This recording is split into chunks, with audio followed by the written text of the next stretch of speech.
श्री कृष्ण कहते हैं कि मन की सच्चाई और अच्छाई कभी व्यर्थ नहीं जाती।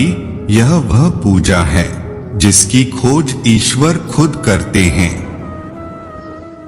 श्री कृष्ण कहते हैं, उम्र बढ़ने के साथ साथ इस बात का एहसास होता है कि हमने व्यर्थ ही उन लोगों को महत्व दिया जिनका हमारे जीवन में कोई योगदान था ही नहीं। भगवान श्री कृष्ण कहते हैं कि विजय यदि बल से प्राप्त होती तो अर्जुन के सारथी भीम होते, श्री कृष्ण नहीं। गीता में श्री कृष्ण कहते हैं कि व्यक्ति को किसी भी परिस्थिति में अपने क्रोध पर काबू करना सीखना चाहिए। क्रोध आने पर व्यक्ति अक्सर नियंत्रण खो बैठता है और आवेश में आकर गलत कदम उठा लेता है। इसकी वजह से आगे चलकर पछताना भी पड़ता है। श्री कृष्ण कहते हैं कि सरल स्वभाव वाले व्यक्ति को कमजोर समझने की भूल नहीं करनी चाहिए। सरलता उसका संस्कार है, कमजोरी नहीं। श्रीमद् भागवत गीता के अनुसार हर मनुष्य को आत्ममंथन जरूर करना चाहिए। इसके जरिए ही उसे इस बात का ज्ञान होता है कि उसके अंदर क्या गुण है और क्या अवगुण। इसलिए कुछ समय अकेले रहकर आत्ममंथन जरूर करना चाहिए। श्री कृष्ण कहते हैं, मनुष्य को उसके कर्मों के अनुरूप ही फल मिलता है। इसलिए परिणाम के बारे में सोचे बिना हर मनुष्य को सिर्फ अपने कर्मों पर ध्यान देना चाहिए।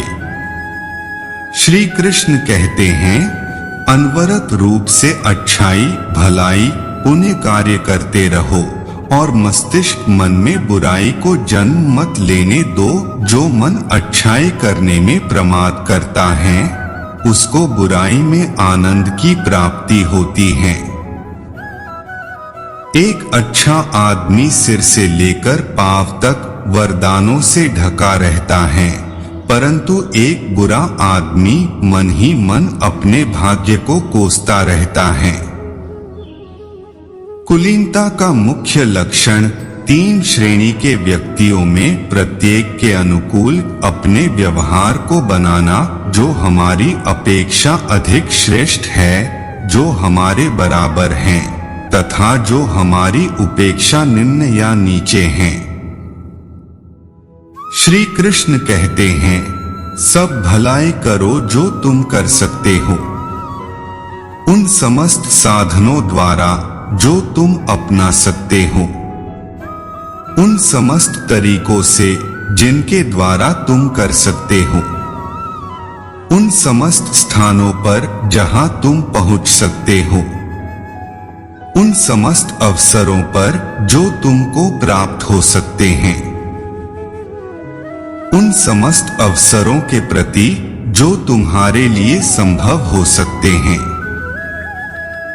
तब तक जब तक तुम कर सकते हो।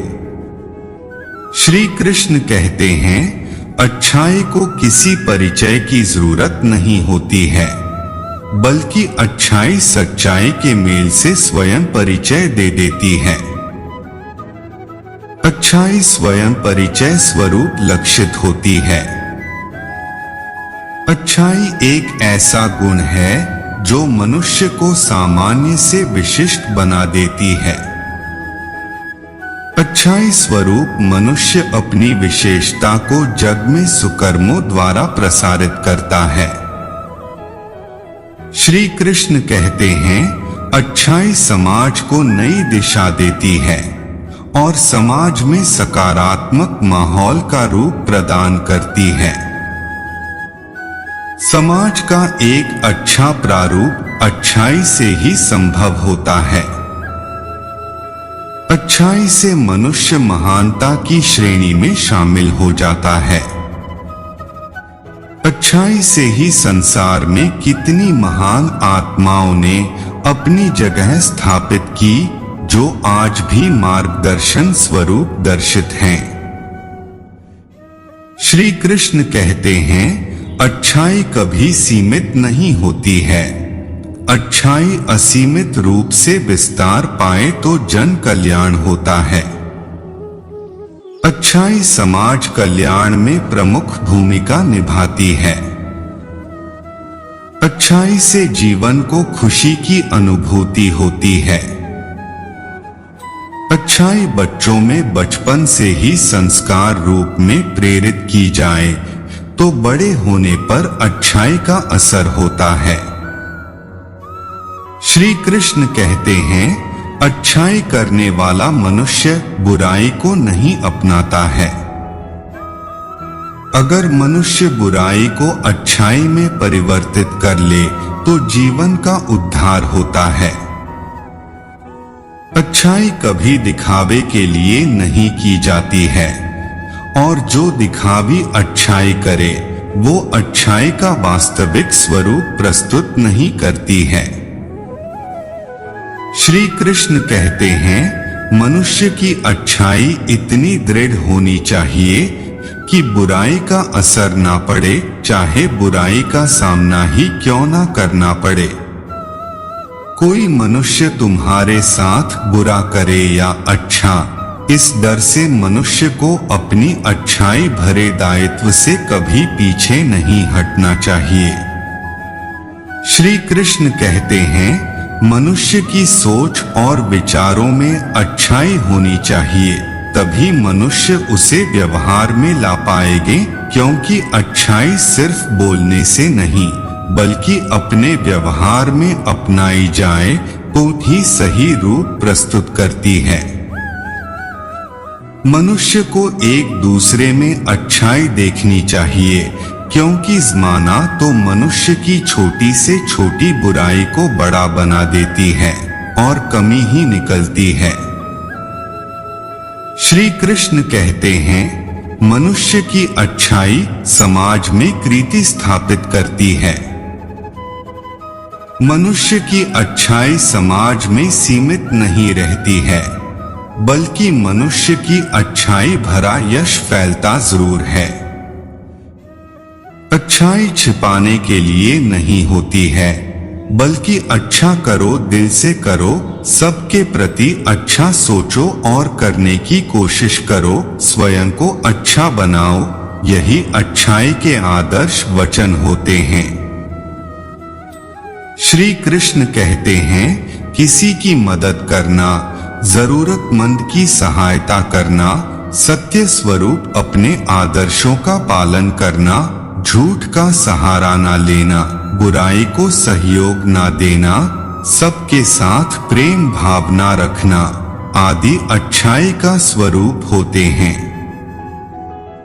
अच्छाई करो तो बिना स्वार्थ के करो, बिना मतलब के अच्छा बनना ही मनुष्य के अस्तित्व को परवान चढ़ाता है। मतलबी और दिखावी अच्छाई बस दिखावा बन के रह जाती है। श्री कृष्ण कहते हैं, जरूरी नहीं जो मनुष्य अच्छा बनते हैं उनके आंतरिक मन में अच्छाई से भरी सोच हो, और जो बुरे दिखते हैं या कहे जाते हैं वो वास्तव में बुरे ही हो, क्योंकि अच्छा बनना और अच्छा होने में फर्क होता है। वह बुरा दिखने में और होने में फर्क होता है। जो पुरुष नारी का सम्मान नहीं करते वे अपनी अच्छाई के इस गुण से अधिकतर दूर नजर आते हैं। अपने माता पिता के लिए कभी बुरा नहीं बनना चाहिए और अच्छाई से उनका पूरा जीवन प्रेम भावना से भर देना चाहिए। श्री कृष्ण कहते हैं, मनुष्य को उसकी अच्छाई से पहचानना चाहिए, न कि गलतियों से, और आलोचना कर किसी को ठेस पहुंचाने से अच्छा है अपनी अच्छाई से दूसरों को खुशी दे दो।